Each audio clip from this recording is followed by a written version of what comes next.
Hello everybody, I hope all of you are doing good. I am Deepika from LearnoHub, एक ऐसा free learning platform जहां पर आप पढ़ सकते हो physics, chemistry, maths, biology and SST absolutely for free only at learnohub.com।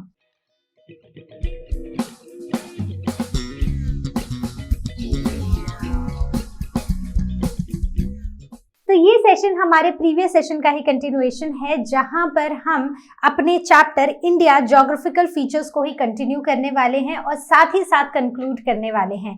तो बिना टाइम वेस्ट करते हुए शुरू करते हैं। तो अभी तक हमने देखा था कि इंडिया की लोकेशन क्या है वर्ल्ड मैप पे, उसके आसपास उसके नेबरिंग कंट्रीज क्या हैं, वाटर बॉडीज क्या हैं, और इंडिया में कौन कौन से अलग अलग लैंडफॉर्म्स हमें देखने को मिलते हैं और कहाँ पर हैं।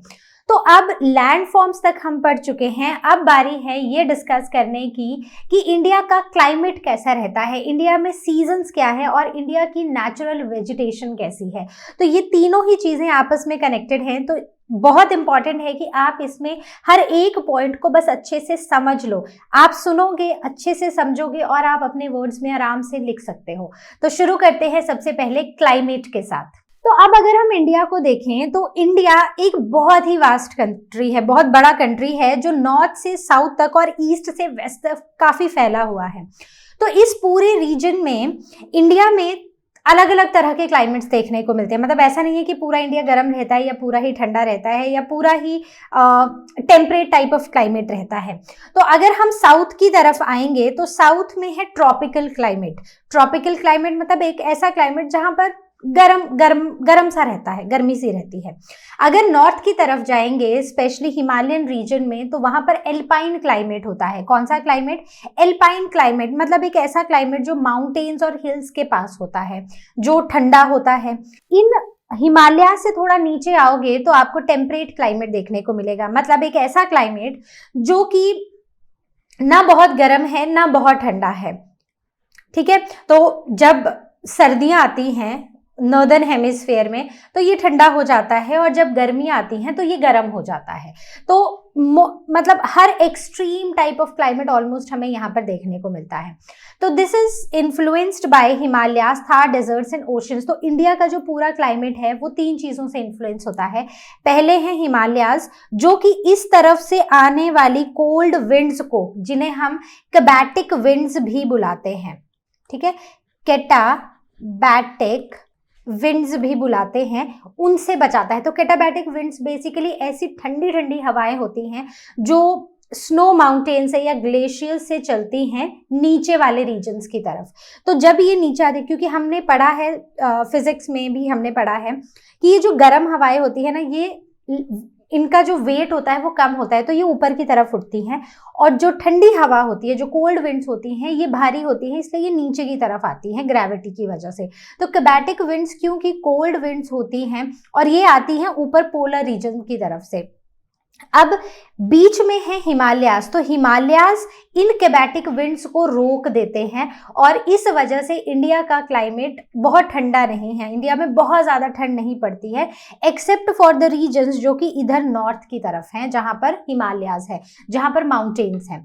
दूसरा है थार डेजर्ट, तो यहाँ पर है थार डेजर्ट, और थर्ड है ये Arabian Sea, Bay of Bengal, और नीचे इंडियन ओशन। तो ये भी हमारी कंट्री के क्लाइमेट को बहुत ज़्यादा अफेक्ट करते हैं। अब अगर आप इसको ध्यान से देखो ना, इस मैप को, तो ये मैप हमने पहले भी यूज़ किया था। तो हमने ये लिया था for to study the Tropic of Cancer. तो ट्रॉपिक ऑफ कैंसर की लाइन बिल्कुल बीच से, मतलब अगर हम ये बोले तो गलत नहीं होगा कि ट्रॉपिक ऑफ कैंसर की लाइन इंडिया को दो हिस्सों में बांट रही है। एक ऊपर रह गया हिस्सा और एक नीचे रह गया। तो नीचे वाला जो सर्दर्न पार्ट है इंडिया का, वहां पर गर्म रहता है। तो let us recall the same concept. तो ये है इक्वेटर, यहाँ पर है ट्रॉपिक ऑफ कैप्रिकॉर्न, यहाँ पर है ट्रॉपिक ऑफ कैंसर, यहाँ पर है आर्कटिक सर्कल, और नीचे की तरफ है एंटार्क्टिक सर्कल। करेक्ट। तो ये है 0 डिग्री, ये है 23.5 डिग्री नॉर्थ, और ये है 66.5 डिग्री नॉर्थ। ठीक है, तो इसके ऊपर 66। तो हमने देखा है कि जो भी रीजन्स इक्वेटर के पास होते हैं ना, वहां पर गर्मी ज्यादा होती है एज कंपेयर टू बाकी के रीजन्स। तो जैसे जैसे हम जाएंगे इक्वेटर से दूर, वैसे वैसे गर्मी कम होती जाएगी। ऐसा क्यों होता है? क्योंकि हमें पता है कि सन की रेज बिल्कुल वर्टिकली गिरती हैं नियर द इक्वेटर, इसलिए वहां पर ज्यादा गर्मी होती है। और जैसे जैसे हम इक्वेटर से दूर जाते हैं सन रे स्लैंटिंग होती जाती हैं, जिसकी वजह से वहां पर गर्मी कम देखी जाती है। तो ये जो नीचे वाला पोर्शन है, मतलब सॉरी ये मैंने गलत बनाया है, तो लेट मी इरेज दिस। तो जैसे हमने ये बनाया तो ये इक्वेटर है और ये है ट्रॉपिक ऑफ कैंसर, राइट। तो आधा जो रीजन है इंडिया का वो इधर है, राइट, मतलब ऐसे ही कुछ है। अब जैसे जैसे हम ऊपर जाएंगे तो हिमालयाज क्या करेंगे, एक तो ये हमें वो कैटाबैटिक विंड्स से, वो जो कोल्ड विंड्स हैं उनसे प्रोटेक्ट करते हैं, और दूसरा यहाँ से जो बारिश जाती है, जो मॉनसून की विंड्स जाती हैं, जब वो हिमालय से टकराती हैं तो वहां पर खूब सारी बारिश कर देते हैं। पढ़ेंगे, एक एक फैक्टर को आगे पढ़ेंगे। और थार डेजर्ट में क्या है कि ये वो रीजन है जहां पर बहुत कम बारिश होती है, जहां पर विंड्स और टेम्परेचर, मतलब हवाएं, जो मॉइस्चर वाली विंड्स हैं वो बहुत ही रेयरली पहुंचती हैं, और यहाँ का टेम्परेचर बहुत ज़्यादा गर्म रहता है, बहुत ज़्यादा टेम्परेचर बहुत हाई रहता है, जिसकी वजह से यहाँ पर गर्मी रहती है। तो इतना अगर आपको समझ आ गया तो अब हम आगे बढ़ते हैं, जहाँ पर हम फैक्टर्स अफेक्टिंग इंडियाज क्लाइमेट पढ़ने वाले हैं। तो अलग अलग फैक्टर्स हैं, यहाँ पर मैंने आपको बिल्कुल क्रिस्प में लिखा है, लेकिन मैं आपको इसको पूरा डिटेल में समझाऊंगी। तो सबसे पहला हमारा फैक्टर है लैटिट्यूड। तो लैटिट्यूड क्या होता है, अभी हमने ड्रॉ किया था। तो सबसे पहला फैक्टर डिस्कस करते हैं जो कि है लैटिट्यूड। लैटिट्यूड, तो अगर आप इंडिया को देखो तो इंडिया में अभी हमने देखा कि कैसे ट्रॉपिक ऑफ कैंसर की लाइन बिल्कुल इंडिया के बीचों बीच से गुजरती है, और वो इंडिया को दो हिस्सों में डिवाइड कर रही है, नीचे वाला साउथ, ऊपर वाला नॉर्थ। तो जो हमारा सर्दर्न पार्ट है इंडिया का वो इक्वेटर के पास है। इक्वेटर के पास होने का मतलब है कि सन रेज काफी डायरेक्टली यहाँ पर गिरेंगी, मतलब डायरेक्टली गिरेंगी, और वहां पर टेम्परेचर ज्यादा होगा, तो गर्म ज्यादा होगा। थ्रू आउट द ईयर वो एरिया, वो रीजन्स गर्म रहेंगे। वहीं पर अगर आप नॉर्थ की तरफ जाओ, क्योंकि ये रीजन अब आता है टेम्परेट जोन में, एक ऐसा जोन जहां पर टेम्परेचर ना मतलब ऐसा होता है कि बराबर सा होता है, बहुत ज्यादा गर्म नहीं होता। तो ये वो रीजन्स हैं जहां पर सन की रेज स्लैंटिंग गिरती हैं, जिस वजह से टेम्परेचर उतना हाई नहीं जाता है। ठीक है, इसको आप कुछ ऐसे समझ सकते हो जैसे कि अगर हम चेन्नई को लेते हैं और हम पंजाब को लेते हैं, तो चेन्नई क्योंकि सर्दर्न पार्ट में है, इंडिया के सर्दर्न पार्ट में है, तो वहां पर temperature through out the year गर्म ही रहता है। वहीं पर अगर आप पंजाब में जाओ तो पंजाब में विंटर्स के टाइम पर काफ़ी ज़्यादा ठंड देखी जाती है।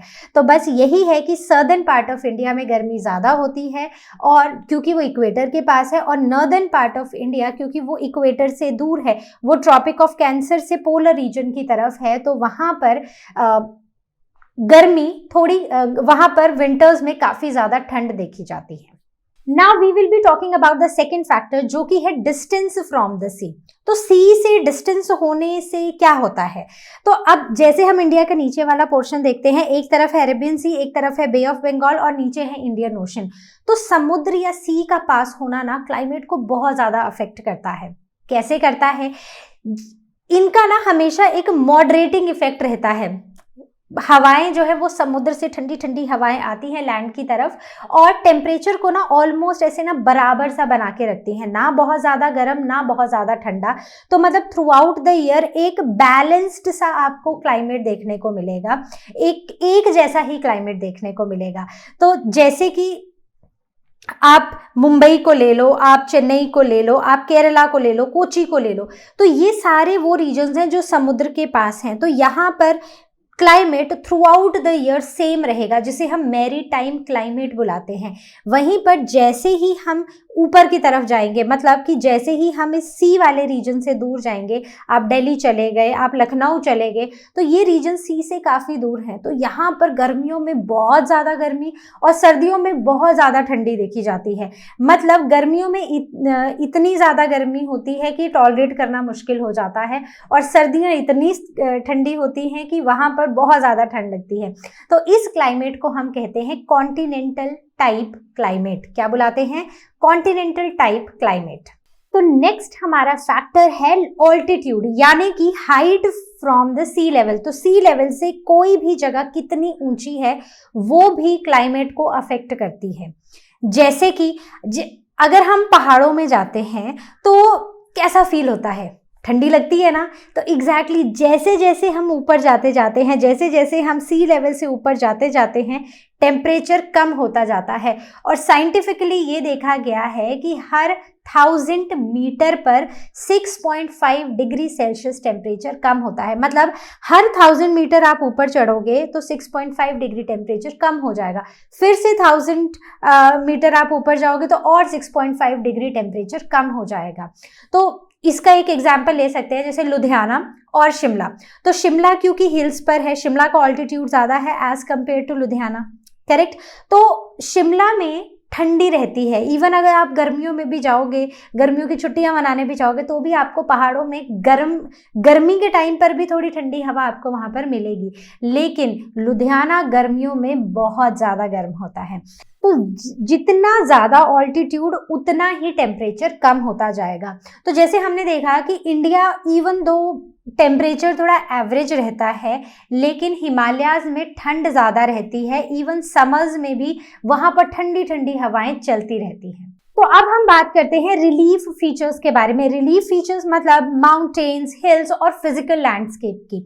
तो सबसे पहले यहाँ पर हम हाई माउंटेन रेंजेस के बारे में बात करेंगे। तो ये जो हाई माउंटेन रेंजेस होती है, जैसे हमारी कंट्री में क्या है, हिमालयाज हैं। तो ये जो हिमालयन रेंज है काफ़ी हाई है। हिमालयन रेंज का एक बहुत ही इंपॉर्टेंट फीचर है कि वो हवाओं के लिए एक बैरियर है। वो एक खड़ी हुई टफ सी दीवार है जो हवाओं को रोकती है, अब चाहे वो गर्म हवाएं हो चाहे वो ठंडी हवाएं हो। तो जैसे हमें पता है कि पोलर रीजन की तरफ से, सेंट्रल एशिया की तरफ से स्पेशली सर्दियों में बहुत ज़्यादा ठंडी हवा आती है। तो हिमालयाज क्या करते हैं, हिमालयाज उन कोल्ड विंड्स को ब्लॉक कर देते हैं। सोचो अगर वो कोल्ड विंड्स को ब्लॉक ना करें तो क्या होगा। तो जो साइबेरिया में होती है ना बहुत ज़्यादा ठंड, एग्जैक्टली वैसी ठंड हमारे पूरे देश में हो, अगर हिमालयाज उन ठंडी हवाओं को ना रोके तो उतनी ज़्यादा ठंड हमारी पूरी कंट्री में देखने को मिलेगी। अब सिर्फ उनका ये काम नहीं है कि वो हवाओं को रोक रही हैं, उनका ये भी काम है कि वो बारिश करा रही हैं। कैसे? तो मान लो कि हवा चली, विंड के साथ मॉइस्चर वाली विंड आई और आगे एक बड़ी सी माउंटेन आ गई। जैसे ही ये हवा मॉइस्चर वाली इन पहाड़ों से टकराएगी तो सारी की सारी बारिश वहीं पर हो जाएगी और एक तरफ खूब सारी बारिश देखने को मिलेगी और दूसरी तरफ ड्राई रीजन देखने को मिलेगा। तो बेसिकली हिमालयाज या फिर अगर हम हाई माउंटेन्स की बात करें तो एक तो ये एक बैरियर की तरह एक्ट करती हैं for winds, and also if the wind is laden with the moisture, if there is a lot of moisture in the wind, तो जहाँ पर वो टकराती हैं वहाँ पर वो खूब सारी बारिश करती है, बहुत सारी रेनफॉल होती है। तो आई होप इतना आपको समझ आया है। अब जैसे हिमालयाज की बात कर रहे थे तो वो हमें बिटरली कोल्ड विंड से रोकती हैं और हमारी कंट्री को बहुत ज़्यादा ठंडा नहीं होने देती। इसमें एक और चीज़ मैं बताती हूँ। अब हमने पढ़ा था कि यहाँ पर हैं हिमालयाज, राइट। तो यहाँ पर हिमालयन रेंज है और यहाँ पर हमने पढ़े हैं वेस्टर्न घाट्स, करेक्ट। तो जब मॉइस्चर वाली विंड्स आती हैं तो बेसिकली इंडिया में इस तरफ से उठती हैं साउथ वेस्ट मॉनसून। कौन सा मॉनसून आता है? यहाँ से आता है साउथ वेस्ट मॉनसून विंड्स आती हैं, ठीक है। अब ये विंड्स यहाँ से चलती हैं और ये जाती हैं और टकरा जाती हैं हिमालयाज के साथ। अब हिमालयाज इन मॉइस्चर वाली विंड्स को बाहर नहीं निकलने देते इंडिया से, और वो यहाँ पर एक शील्ड की तरह खड़े हैं और रोक लेते हैं। इसीलिए मॉनसून के टाइम पर इन एरियाज में, मतलब नॉर्थ में, प्लेन्स में और इवन फुट हिल्स में बहुत ज़्यादा बारिश होती है। और सिर्फ हिमालयाज ही नहीं, ये जो वेस्टर्न घाट्स हैं ये भी यही करते हैं कि जब ये मॉनसून वाली विंड्स आती हैं तो इनको यहीं पर रोक लेते हैं। और इसीलिए हम देखते हैं कि मुंबई, कोची, त्रिवेंद्रम, यहाँ पर बहुत ज़्यादा बारिश होती है इस समय पर। तो इनका काम हवाओं को रोकना है, मॉइस्चर वाली विंड्स को रोकना है ताकि वो बाहर ना जाएं, और दूसरी तरफ से यहाँ से जो ठंडी हवाएं आ रही हैं तो हिमालयाज उनको भी रोकती हैं और इंडिया में वो साइबेरिया जैसी कंडीशंस नहीं आने देती हैं। तो आई होप आपको रिलीफ फीचर्स भी समझ आए होंगे। तो नेक्स्ट हमारा फीचर है सरफेस विंड्स। तो ये सरफेस विंड्स क्या होती हैं? तो क्या आपको पता है कि कभी भी अगर हम मॉनसून की बात करें तो मॉनसून विंड्स के बिना ना बिल्कुल अधूरे हैं। तो ये मॉनसून ही है, जो ये विंड्स ही हैं जो बारिश लेकर आती है, मॉनसून लेकर आती है इंडिया में। तो इंडिया में ना जो विंड सिस्टम होता है वो 3 तरह का है। एक तो हमने मॉनसून विंड्स पढ़ी, दूसरा है लैंड और सी ब्रीज, और तीसरा है कुछ लोकल विंड्स जो चलती हैं। तो मॉनसून विंड्स हमने देखा कि कैसे साउथ वेस्ट मॉनसून आया, आगे जाकर पहाड़ों से टकराया और वहां पर हो गई खूब सारी बारिश। अब ये लैंड और सी ब्रीज में क्या होता है कि हवा चलती है लैंड से सी की तरफ या फिर सी से लैंड की तरफ। तो विंटर्स में जब हमारी कंट्री में विंटर्स आते हैं तो विंटर्स में विंड चलती है लैंड से, मतलब लैंड से सी की तरफ आएगी। तो हवाएं जो हैं वो जमीन से सी की तरफ चलेंगी। तो ये कैसी विंड्स होती हैं? ये होती हैं ड्राई, क्योंकि लैंड में कोई मॉइस्चर तो है नहीं, तो ये विंड्स ड्राई होती हैं और कोल्ड होती हैं।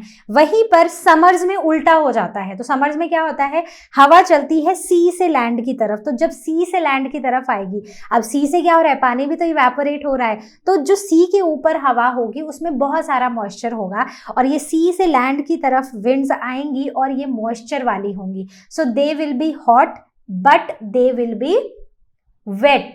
तो वेट विंड्स होंगी, मॉइस्चर लेडन विंड्स होंगी।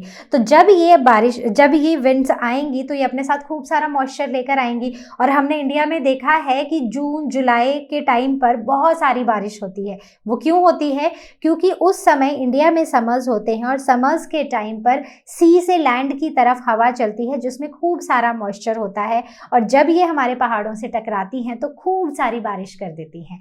तो ये तो थे हमारे लैंड और सी ब्रीज। अब हम कुछ लोकल विंड्स की बात करते हैं। तो आपने लू के बारे में सुना है, नॉर्थ इंडियंस ने तो पूरा सुना होगा। तो लू जो होती है बेसिकली ये हॉट एंड ड्राई विंड्स होती हैं जो बहुत ज्यादा गर्म होती हैं, और ये इंडिया में स्पेशली नॉर्थ इंडिया में समर्स के टाइम पर बहुत ज्यादा कॉमन है। मतलब लू से कई बार बोलते हैं कि लू लग गई, मतलब आप डिहाइड्रेट हो गए, चक्कर आ गया, गिर गए चक्कर आने से। तो ये लू जो विंड्स होती हैं they are hot and dry, जो नॉर्थ इंडिया में समर्स के टाइम पर होती हैं। दूसरी बहुत गर्म होती हैं, और तीसरी तरह की लोकल विंड्स होती हैं नॉर्थ वेस्टर विंड्स। तो ये नॉर्थ वेस्टर विंड्स जो होती हैं ये बहुत ही वायलेंट स्टॉर्म्स क्रिएट करती हैं। कहाँ पर? बे ऑफ बंगाल में, राइट। तो ये बंगाल वाले रीजन में और इंडिया के नॉर्थ ईस्ट वाले रीजन में। तो इवनिंग्स में ये हवाएं चलती हैं और ये बहुत ज़्यादा वायलेंट स्टॉर्म्स लेकर आती हैं बेसिकली हमारी कंट्री के ऑलमोस्ट इस रीजन में। क्लियर? तो ये हो गई हमारी ये हो गई हमारी 2 तरह की कौन सी विंड्स? Local winds. कौन कौन सी? एक तो हमने पढ़ी लू और दूसरा हमने पढ़ा है नॉर्थ वेस्टर। करेक्ट। तो यहां तक अगर किसी को भी डाउट हो तो आप आस्क क्वेश्चन सेक्शन में पूछना या फिर लर्नो हब स्वयं के साथ क्लास को बुक कर लेना। आगे बढ़ते हैं। Now we will be focusing on the seasons. अब ये जो हवाएं चलती हैं, जो हमारा लैटिट्यूड है, जो हमारा मतलब हवाओं का, ऑल्टीट्यूड का और लैटिट्यूड का इफेक्ट है ना, ये हमारी कंट्री में अलग अलग सीजन्स बनाता है। कौन कौन से सीजन्स? तो इंडिया में ना 4 डिस्टिंक्ट सीजन्स देखे जाते हैं। They are recognised by the India meteorological department. सबसे पहले हॉट वेदर सीजन। तो इंडिया में मार्च से लेके, तो मार्च में गर्मी होना शुरू होती है और मई में इसका पीक आता है। So that is the hot weather season. दूसरा है साउथ वेस्ट मॉनसून सीजन। एक ऐसा सीजन जहां पर खूब सारी बारिश होती है। तो इंडिया का जो नीचे वाला हिस्सा है जिसे हम पेनिनसुलर रीजन बोलते हैं। तो क्या आपको याद है, हमने ये पढ़ा है, इसी चैप्टर में पढ़ा है कि हम इस रीजन को पेनिनसुलर रीजन क्यों बोलते हैं? रिकॉल करो जरा। तो हमने देखा था कि कोई भी ऐसा लैंड एरिया जो 3 तरफ से किससे घिरा हुआ है? पानी से घिरा हुआ है, उसे हम पेनिनसुला बुलाते हैं। तो यहाँ पर देखो, यहाँ पर क्या है? अरेबियन सी, यहाँ पर है बे ऑफ बंगाल और नीचे है इंडियन ओशियन। तो इसीलिए इस रीजन को पेनिनसुलर रीजन बुलाते हैं। तो यहाँ पर अरेबियन सी से कुछ साउथ वेस्ट मॉनसून विंड्स उठती हैं और ये इंडिया की तरफ जाती हैं और इंडिया में जून से लेकर सितंबर तक काफ़ी सारी बारिश देखने को मिलती है। Next is retreating monsoon season, जो अक्टूबर से नवंबर तक देखने को मिलता है। और उसके बाद आती है ठंडी कोल्ड सीजन, जो दिसंबर के ऑलमोस्ट मिड से शुरू होता है और फरवरी आते आते वो एकदम शांत हो जाता है और गर्म होने लग जाता है फिर से हमारा country. So that is from December to February is the cold season. तो किसी को कोई डाउट, अगर किसी को ऐसा लगता है कि यार ऐसा तो नहीं होता, तो ऐसा होता है। अगर आपके दिमाग में एक छोटा सा भी डाउट है ना, please ask it on ask question section और you can book your class with Learner Hub स्वयं। तो इसमें एक चीज जो शायद आपके दिमाग में भी आई होगी और बताते बताते मैं भूल गई कि रिट्रीटिंग मॉनसून क्या होता है। तो बेसिकली ये जो टाइम होता है ना, ये अक्टूबर नवंबर में होता है हमारी कंट्री में, जहां पर ये जो साउथ वेस्ट विंड्स आई होती है ना, अब ये धीरे धीरे अपने घर लौट रही होती हैं। सो ये साउथ इंडिया में स्पेशली तमिलनाडु में बहुत ज्यादा बारिश लेकर आती हैं। तो ये वो मॉनसून विंड्स हैं जो वापस लौट रही हैं और कुछ जगह में साउथ इंडिया में ये बारिश लेकर आती हैं। तो वो होते हैं हमारे रिट्रीटिंग मॉनसून। ठीक है, चलो आगे बढ़ते हैं। Now first of all we will be talking about the hot weather season, जिसकी बात वैसे तो हमने कर ली है कि it begins in March, peak मई में आता है। तो इस टाइम पर सन डायरेक्टली शाइन करता है ओवरहेड ट्रॉपिक ऑफ कैंसर से लेकर इक्वेटर वाले रीजन तक। ठीक है, तो ये है इक्वेटर 0 डिग्री और ये है हमारा Tropic of Cancer that is 23.5 degree north, right. तो इस रीजन में धूप काफ़ी ज़्यादा तेज़ होती है। तो स्पेशली अगर हम राजस्थान के बाड़मेर जगह की बात करें तो वहाँ पर हाईएस्ट टेम्परेचर इस टाइम पर रिकॉर्ड किया गया है 50 डिग्री। 50 डिग्री बहुत ज़्यादा होता है, 100 पे तो बॉइलिंग हो जाती है पानी की, सोचो। सो लोकल स्टॉर्म्स जैसे कि डस्ट स्टॉर्म्स या नॉर्थ वेस्टर जो विंड्स हैं, ये इस टाइम पर हमें देखने को मिलते हैं कुछ parts of our country.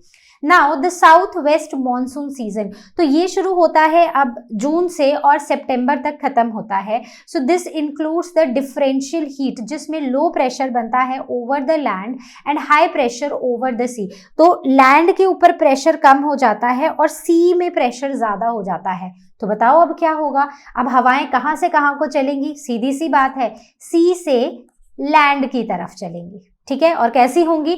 South west monsoon होगा। तो यहां से ये मॉइस्चर वाली विंड्स आएंगी from sea towards the land. तो अब हमें पता है कि अर्थ रोटेट कर रही है, वेस्ट से ईस्ट की तरफ अर्थ रोटेट कर रही है। अब स्पेशली नॉर्दर्न हेमिस्फीयर में क्या होता है कि अर्थ की जो रोटेशन है, जहां पर अर्थ की लोकेशन भी है और अर्थ रोटेट हो रही है, तो नॉर्दर्न हेमिस्फीयर में विंड्स थोड़ी सी बेंड हो जाती हैं। कैसे बेंड हो जाती हैं? तो पहले तो हम डायरेक्शंस बना लेते हैं। So this is north, south, east and west. तो विंड्स जो हैं वो लैंड पर लो प्रेशर हो गया है क्योंकि बहुत ज़्यादा हाई टेम्परेचर है, वहीं पर सी में, ओशन में टेम्परेचर कम है और लेकिन वहाँ पर बहुत ज़्यादा हाई प्रेशर देखा जा रहा है। तो इसलिए यहाँ पर क्या होगा, यहाँ पर हाई प्रेशर सी में बनेगा, लैंड पर लो प्रेशर होगा। तो इंडिया को अगर हम देखें तो कुछ ऐसी डायरेक्शन में है, तो यहाँ पर इंडिया में यहाँ से विंड्स उठेंगी। अब क्योंकि अर्थ रोटेट हो रही है तो अर्थ के रोटेट होने की वजह से विंड्स भी थोड़ा सा मुड़ जाती हैं। तो इसीलिए ये हमें साउथ से आती हुई नहीं दिखाई देती हैं, बल्कि हमें इन विंड्स का जो मुड़ना है वो साउथ वेस्ट डायरेक्शन में हो जाता है। तो हमें ऐसा लगता है कि विंड्स साउथ से नहीं बल्कि साउथ वेस्ट से आ रही हैं, इसीलिए इन मॉनसून को साउथ वेस्ट मॉनसून बुलाया जाता है। तो आप समझ गए कि इसे साउथ वेस्ट मॉनसून सीजन या साउथ वेस्ट मॉनसून विंड्स क्यों बोलते हैं। तो बस यही रीजन है, क्योंकि अर्थ की रोटेशन की वजह से विंड्स थोड़ी सी मुड़ चुकी हैं, साउथ से नहीं, अब वो साउथ वेस्ट से आती हुई समझ आ रही हैं। अब यहाँ पर एक और बहुत इंपॉर्टेंट चीज़ है कि ये जो साउथ वेस्ट मॉनसून है ना, ये दो पार्ट्स में हम इसको डिवाइड कर देते हैं।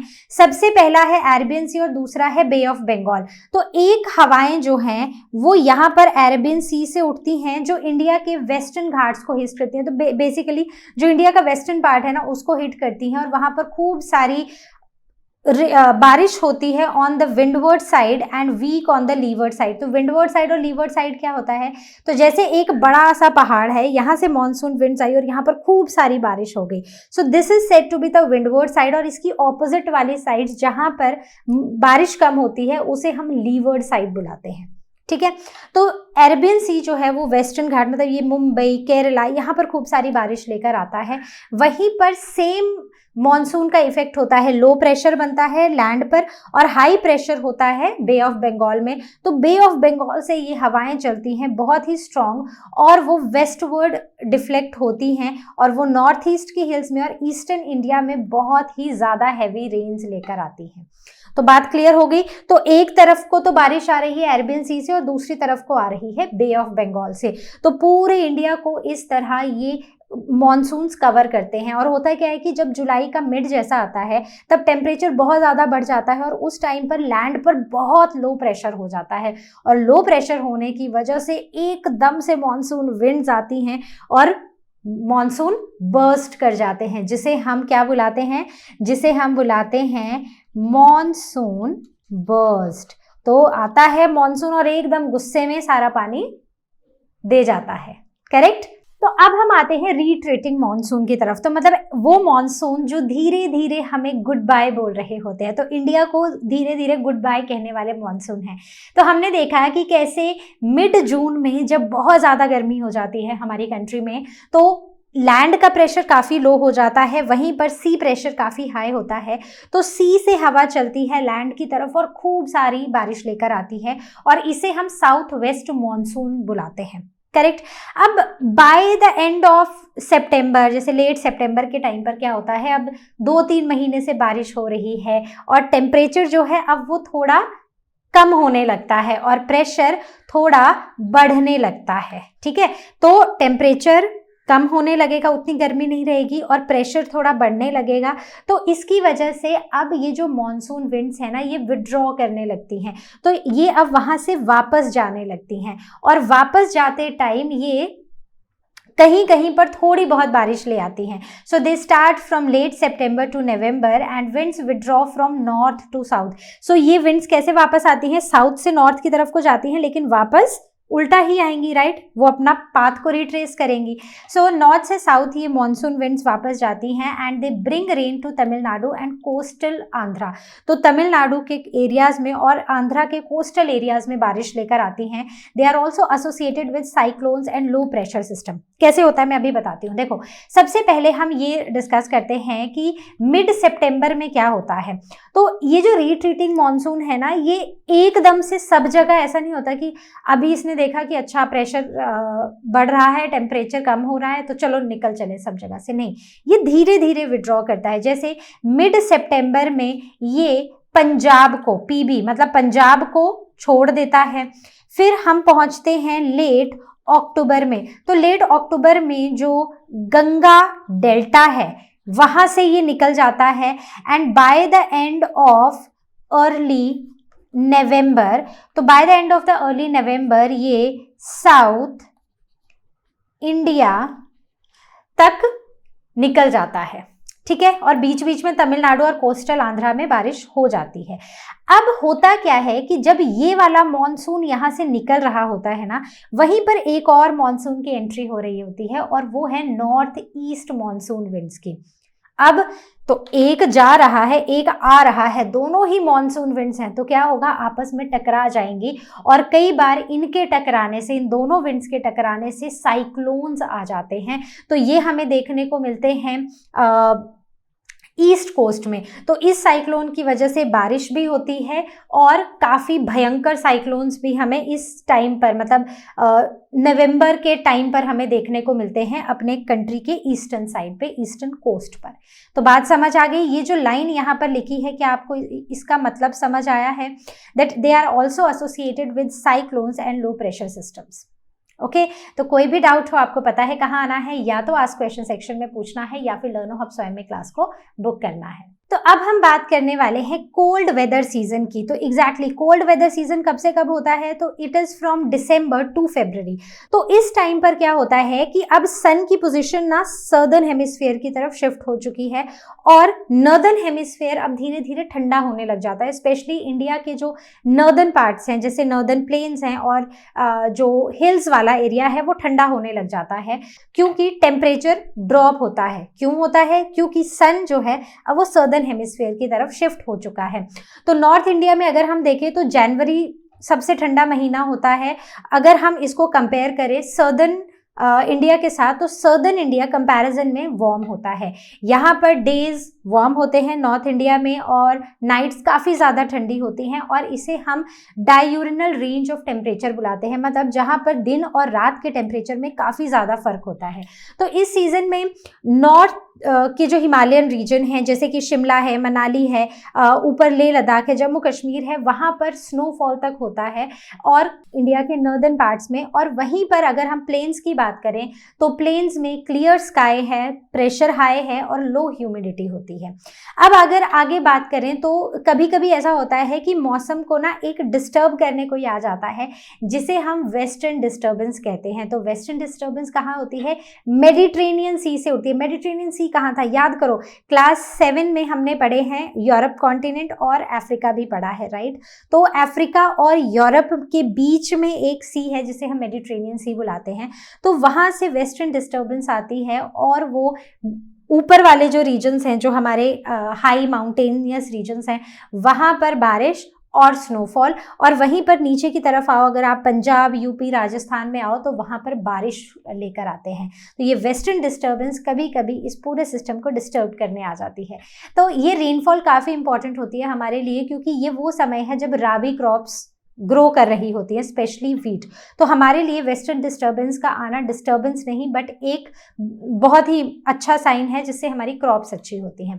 अब हम बात करते हैं कि इस समय पर हमारे साउथ इंडिया में क्या होता है। तो साउथ इंडिया, स्पेशली अगर हम तमिलनाडु के कोस्ट की बात करें ना, तो यहाँ पर विंटर रेनफॉल देखी जाती है। कहाँ से आती है? तो ये आती है नॉर्थ वेस्ट मॉनसून्स आते हैं, नॉर्थ वेस्टर्न साइड से मॉनसून विंड्स आती हैं, और ये मतलब बे ऑफ बंगाल से मॉइस्चर को एब्जॉर्ब करती हैं, और ये आ जाती है तमिलनाडु के कोस्ट पर, और यहाँ पर ईस्टर्न घाट से टकराती हैं और खूब सारी बारिश कर देती हैं।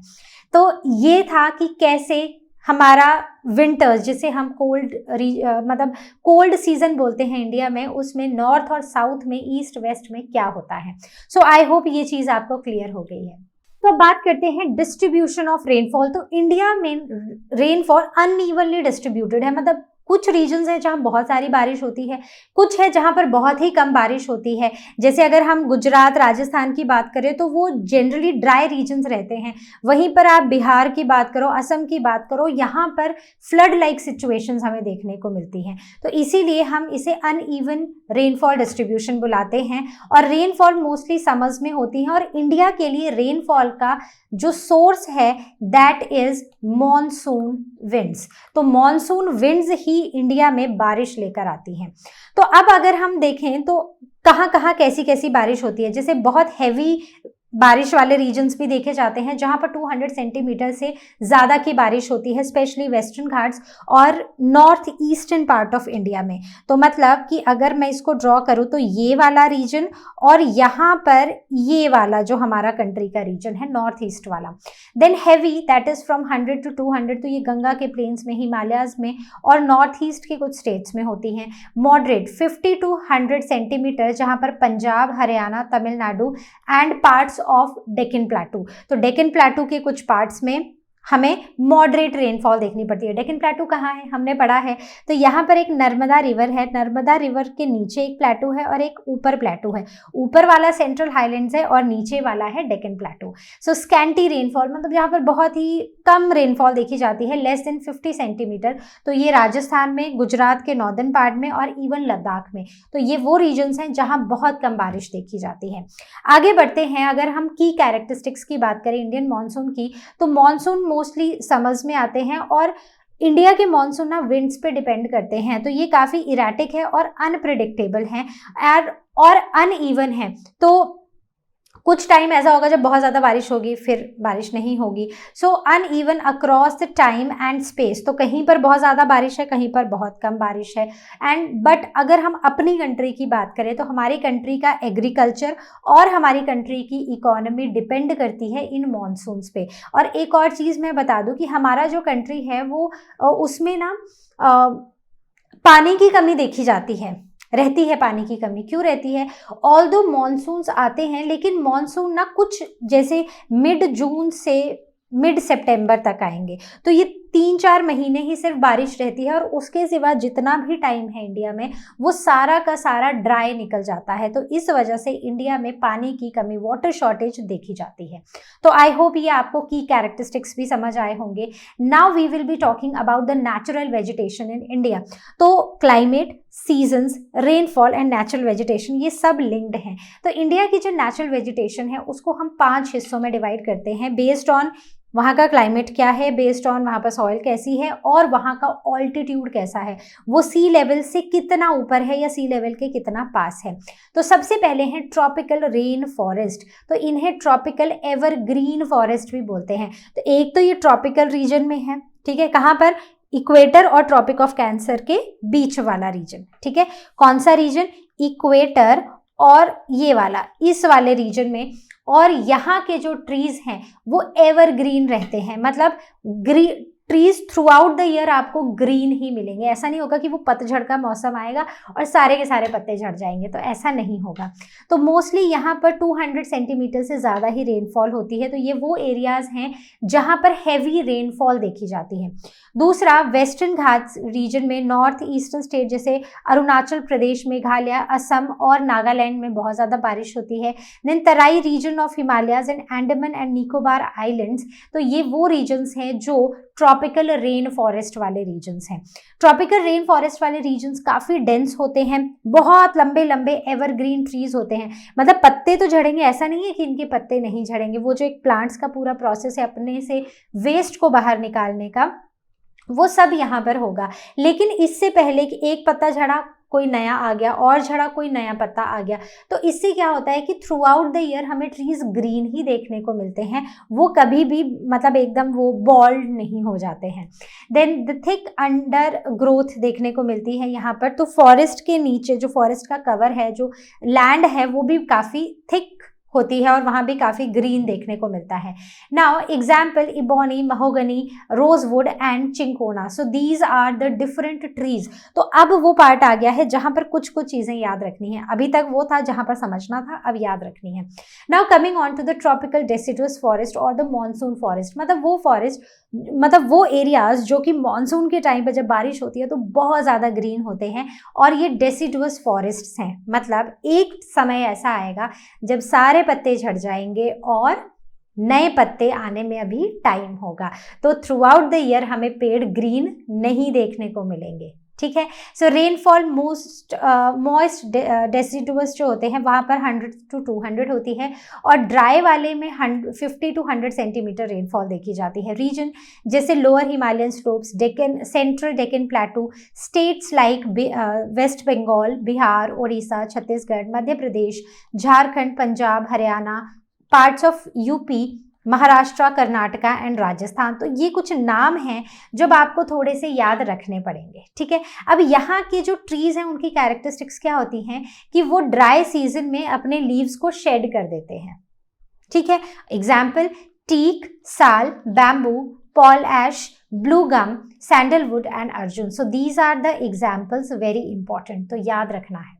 So a quick recall about the evergreen forest and the deciduous forest. Evergreen forest जहाँ पर पत्ते तो गिरते हैं लेकिन पेड़ के सारे पत्ते एक साथ नहीं गिरते, तो थ्रू आउट द ईयर यहाँ पर फॉरेस्ट या ट्रीज ग्रीन रहते हैं, आपको ग्रीन ही मिलेंगे।